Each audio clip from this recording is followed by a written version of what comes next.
Crazy like a fox, wise as serpents, gentle as doves. May 19, 2019 by Anna von Reitz. I've been asked, why am I so quick to excommunicate people and alienate them from my own efforts? Well, what did Jesus say? If your eye causes you to sin, pluck it out and cast it away. Better that than risk the loss of the whole body. Everyone needs to know how we got into this mess in the first place and then reason forward from that. Just prior to the Civil War, Thomas Hickey and Abe Lincoln and their pals at University Publishing and various big-time industrialists eager for British investment money organized Territorial States of States, purportedly so they could deliver support services and social benefits to British territorial citizens living in our states while providing us with essential government services. After the hostilities died down, these same territorial states of states were waiting in the wings, ready to stealthily step forward and substitute themselves for the American-controlled federal states of states we are owed. Nobody was the wiser.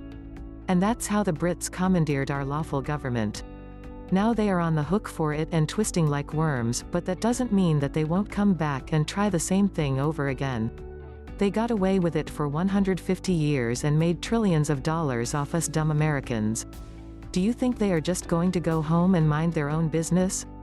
The Brits and the Holy Roman Empire are not so silly as to plan and invest in another civil war on our shores, build 800 internment camps, haul in 30,000 guillotines, buy billions of rounds of ammunition, arm the alphabet soup agencies to the teeth, militarize our police forces and prepare to kill millions of their innocent American creditors without having a plan in place to pull the same kind of trick in the aftermath. What better than to corrupt and commandeer our own efforts to rebuild our states from within? Get their cuckoo birds in on the ground floor, and voila. They could pretend to be states instead of states of states. That would be even better than what they managed to do to us after the Civil War, from their point of view. So what do we see and hear and from whom? People acting as leaders of our state assemblies clacking about how they are going to meet us at The Hague, when our states have nothing to do with The Hague and don't stand under the Hague Conventions.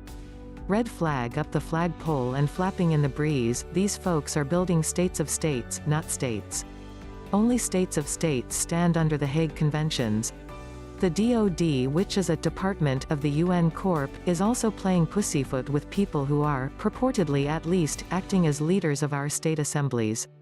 The same DoD that sequestered the bulk of the national credit owed to the American states and people and used that over $21 trillion as a slush fund to promote war for profit on a worldwide basis, the same DoD that made all the preparations for another civil war on our shores, the same DoD that spent our money on building hundreds of military bases worldwide, that version of DoD, is busily infiltrating our ranks. This is entirely predictable, but hard to guard against. Just as in the first round, they look like Americans, sound like Americans, and most of them were born here like anybody else. It's easy for them to slip in and mislead gullible Americans who are just getting started and finding their feet in this game. There is yet another goal for DoD's activities. If they can't commandeer us from within, they can still open up a pathway to accuse us of insurrection, thus providing themselves with an excuse to arrest and discredit everyone involved in organizing our state assemblies. Even though they have grossly betrayed us and failed to meet their own obligations under the constitutions, they are sticklers about our performance of our obligations. The constitutions require that the states not act as states of states, which is precisely what they are trying to create under the guise of our state assemblies. So if they can't commandeer our efforts and cuckoo bird style substitute their own state of state organizations for our state assemblies, they can still use their own work within our assemblies as the basis to complain that we were setting up states of states and not in compliance with the constitutions, and so, according to them, we would be insurrectionists plotting the overthrow of the government. They always accuse everyone else of exactly what they are doing themselves. Thus they propose to win either way, either by successfully commandeering our efforts or by denouncing our efforts based on their own surreptitious activities. We are not in a vacuum, folks. Not everyone likes what we are doing. DoD stands to lose its slush fund and be forced to pay us back our national credit and be cheated out of all the money it has already spent, albeit our money, on FEMA camps and cattle cars and guillotines. Think of all the armored track vehicles and machine guns donated to our local police.